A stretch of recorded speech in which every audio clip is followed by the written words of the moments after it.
Hey guys, in this video I'm going to show you how to add templates to DocuSign. If you find this video helpful, please consider to like this video and subscribe to my channel.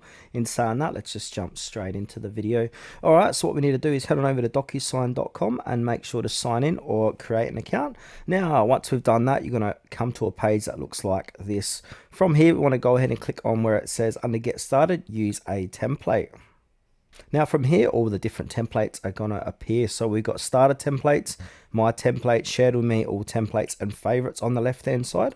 Now if you want to go ahead and search for a starter template, just go ahead and click into this box and then search for a starter template.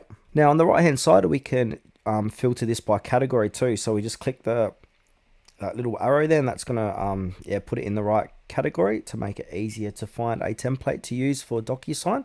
Now if I want to go ahead and add this one here where it says proof of auto insurance, I want to click that and then click add selected, and now this is going to, a little loading page will appear, and now we can have a look at this template by viewing it.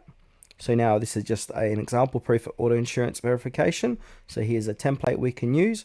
We could drop your files here, add recipients, messages and envelope types. We can choose that and then click next. So yeah, that's basically how to add templates to DocuSign.